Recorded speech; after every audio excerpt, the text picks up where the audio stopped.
Hello दोस्तों, welcome to सुहम classes. दोस्तों, आप सभी का हिंदी मीडियम के नंबर 1 चैनल सुहम क्लासेस में बहुत बहुत स्वागत है। तो मेरे प्यारे दोस्तों, मैं पीयूष सर आज आप लोगों के सामने रीडिंग सेक्शन का सबसे इंपॉर्टेंट आपका अनसीन पैसेज लेकर आया हूं और आज की क्लास आपके लिए होने वाली बहुत इंपॉर्टेंट, इसलिए आप वीडियो के साथ शुरू से लेकर अंत तक बने रहिएगा, क्योंकि ये रीडिंग सेक्शन हर साल इंपॉर्टेंट होता है और इसमें बहुत पूरे मार्क्स आप जो पाते हो अपने माइंड में थोड़ा सा यूज करके आप पूरा अपने मार्क्स गेन कर लेते हो। तो कैसे इस अनसीन पैसेज को हम सॉल्व करते हैं, पहले हमें ये देखना है। इसका एक बहुत ही आसान ट्रिक आपको मिल रही है। तो सबसे पहली बात, हम उन फैक्ट को देखेंगे जो फैक्ट हमें अपने आप में तुरंत समझ जाना होगा।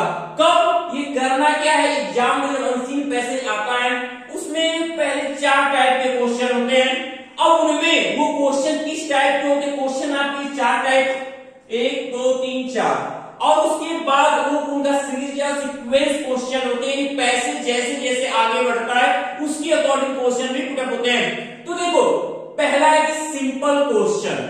अब कहोगे सर ये सिंपल क्वेश्चन क्या होता है? तो सिंपल क्वेश्चन में क्या पूछेगा, कब क्यों कैसे, कब क्यों कैसे। तो आप उसको कब का आंसर कैसे देते हैं, क्यों का आंसर कैसे देते हैं और आपका कैसे का आंसर कैसे देते हैं, तो इन सब चीजों को हम ध्यान देखेंगे। अब अगर हम बात कर लेते हैं कि सिंपल क्वेश्चन, तो पहले क्या करना है, पहले देखो यहां हमने लिखा कि read the passage carefully, read the passage carefully and answer the question that follow। तो अब आपको करना है कि पैसेज को पहले एक बार केयरफुली पढ़ने को कह रहा है और उनका आंसर आपको देने को कह रहा है। लेकिन एक बात याद रखिएगा, मैं आपको जो कहूंगा आप उस तरीके से चलोगे। ये तो क्या ये पेपर कह रहा है, लेकिन अब मैं क्या कह रहा हूं आपको इस पे फोकस करना होगा। तो देखो, मैं बार बार कह रहा हूं कि जो अब एनसीईआरटी पैटर्न का जो सिलेबस आया है इसमें राइटिंग सेक्शन बहुत स्ट्रांग हो जाता है नंबर गेन करने के लिए, क्योंकि 15 मार्क्स का इस पैसेज से आएगा आपका राइटिंग सेक्शन में। तो इन पे आप अपना फोकस जरूर करोगे।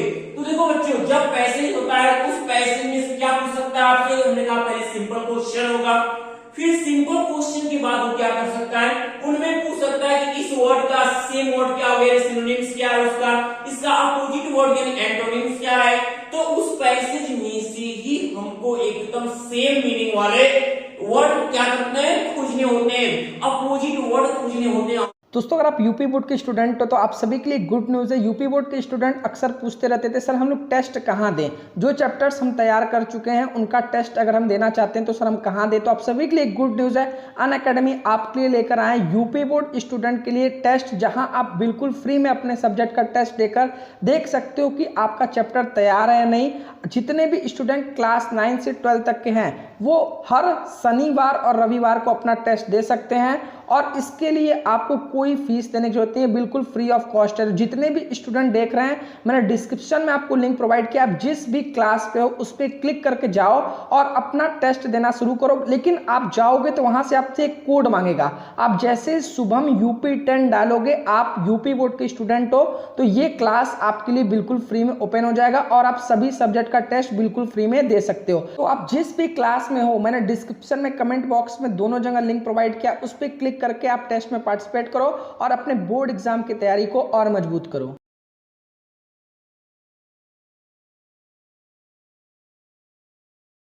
आंसर लिखने होते हैं। एक क्वेश्चन आपका ये भी बन सकता है, ये देता है कि टाइटल इज समरी। आप क्या करिए, पैसेज को रीड करके आप उसकी समरी अपने सब क्या लिखिए, भाषा में लिखिए और उनका टाइटल यानी ऊपर जिस टॉपिक पे वो बेस्ड हो। अब हम बात कर रहे थे आइडम्स और फ्रेज की, तो उसमें कहां पर किस आइडम्स और फ्रेज की जो मीनिंग है वो क्या दी गई है, ये भी आपसे क्वेश्चन कर सकता है।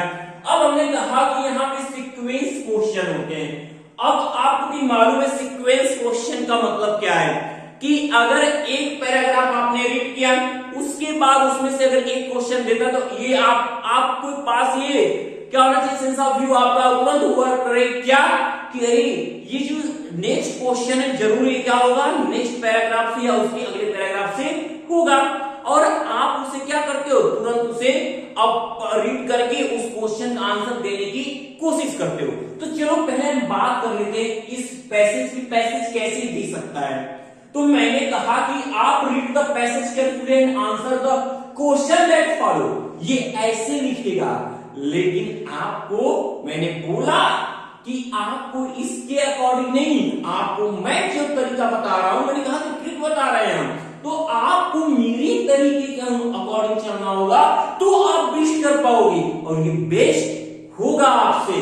तो देखो अब करना क्या, आप रीड द पैसेज, आप इसको समझो कि क्या लिखा है, रीड द क्वेश्चन।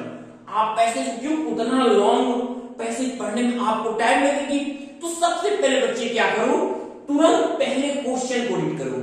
अब क्वेश्चन को रीड करके देखो कि अरे ये कहां से बिलोंग कर रहा है, तुरंत एक बार पैसेज पे नजर डालो।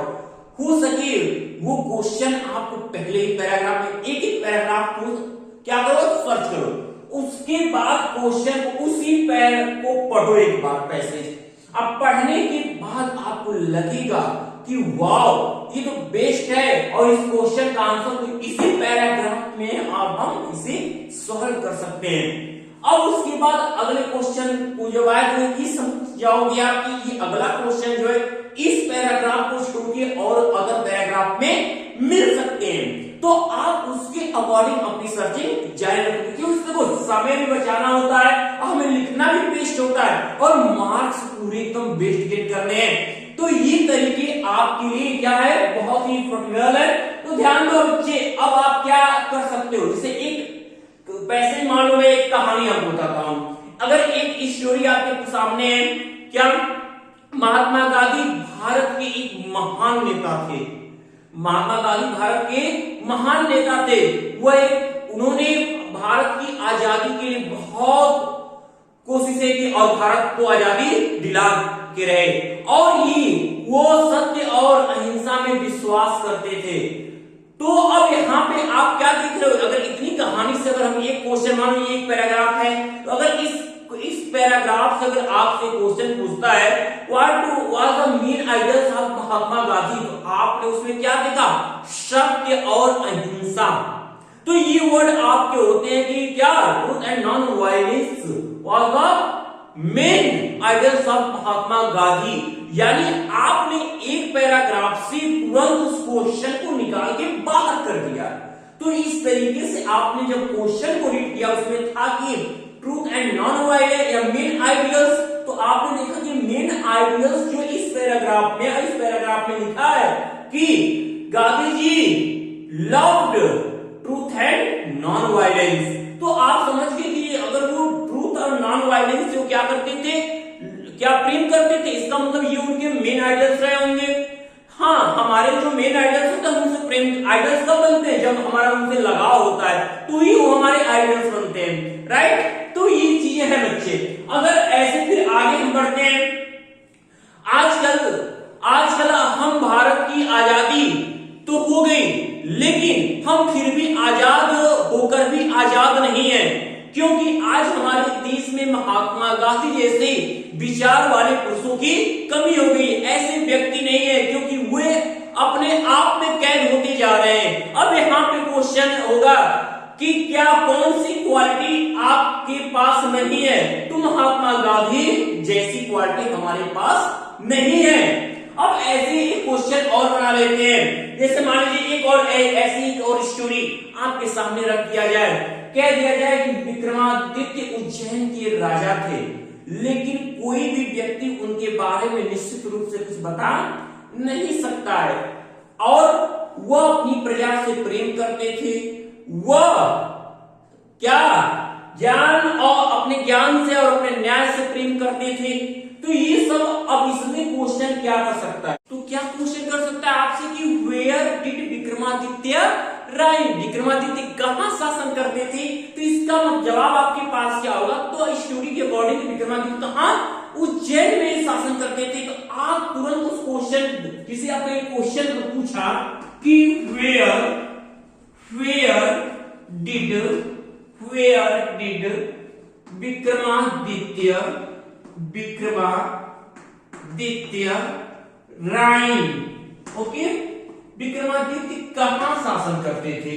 ओके, तो आपने जब स्टोरी को पढ़ा रही, यहाँ पे शासन की बात आई थी, यहाँ पे राइन की बात आई थी, तुरंत वहां से क्वेश्चन निकालोगे। अब देखो जैसा क्वेश्चन होता है बच्चे, एकदम सेम वैसे, जैसे आप देख रहे हो कि क्या पास्ट में डिड आया है, तो क्वेश्चन में जैसा क्वेश्चन रहता है उसके अकॉर्डिंग भी आंसर लेके चलते हैं। और ये सब आपको बताया गया और समझाया गया है, और फिर भी एक बार और आगे आपको इस चीजें समझाई जाएंगे कैसे आंसर निकाल लेते हैं। तो ये आप जब पैसेज रीड करोगे, जैसे मैं कहानी आपको बता रहा हूं, और आंसर आप दे रहे हो, मैं नहीं दे रहा हूं, आंसर आप बता रहे हो कि हाँ, आपके माइंड में कैच हो जा रहा है, अरे वाह यही तो आएगा आंसर। तो आप क्या लिख सकते हो कि विक्रमादित्य, विक्रमादित्य राइन, विक्रमादित्य राइन इन उज्जैन, इन उज्जैन। ओके, हमारा आंसर हो गया। देखो शार्ट आंसर ही पूछेंगे आपसे सिंपल क्वेश्चन में, तो कब कैसे और कहां ये क्वेश्चन आपके सिंपल क्वेश्चन होते हैं। अब उसमें ही आपका same word and synonyms, opposite word and antonyms उस पैसेज में अब कहीं पर आपका पूछ दिया, तो आप जैसे ग्रेजियस का क्या कह सकते हो, सासी, वहां पर क्या हो जाएगा, तो ब्रेफर। तो आपकी सेम क्वेश्चन तो हो नहीं सकते, लेकिन सेम वर्ड तो उसमें हो सकते हैं, सेम वर्ड आपको पैसेज में मिलेंगे। तो आप उनका क्या करोगे, एक तरफ वर्ड एक तरफ मीनिंग, तो वर्ड और उसकी मीनिंग जो उस पैसेज में आपको मिल रही वो लिख जाओगे।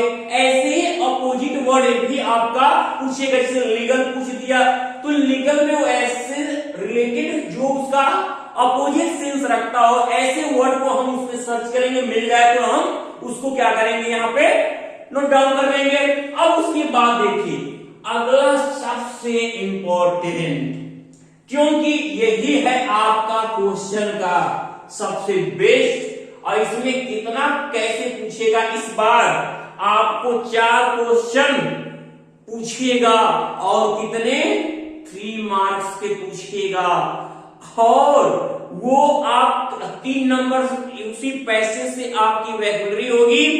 तो 4 क्वेश्चन 3 मार्क्स के 12 और 3 + 15 टोटल 15 मार्क्स आपको राइटिंग सेक्शन से मिलने वाला है। एक अनसीन पैसेज आपको इतने नंबर देगा।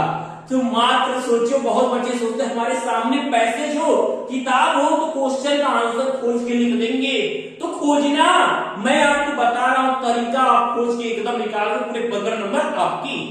तो आपको टाइटल विद समरी, किसी क्वेश्चन में आपको क्या कह सकता है कि आप इसकी समरी टाइटल के साथ विद हेडिंग विद टाइटल आप लिखिए। तो मैं जब यहां पर विक्रमादित्य की चर्चा कर रहा हूं, आप क्या लिखे, द ग्रेट विक्रमादित्य या विक्रमादित्य या जस्टफुल विक्रमादित्य, न्यायप्रिय विक्रमादित्य, तो जिसके बारे में चर्चा हो रही हो, जिसके टॉपिक पर हर लाइन में बातें की जा रही, अगर कोई ट्री है तो ट्री के बारे में, तो वहां पर उस ट्री के नेम के साथ उसकी कुछ क्वालिटी ऐड कर देते हैं।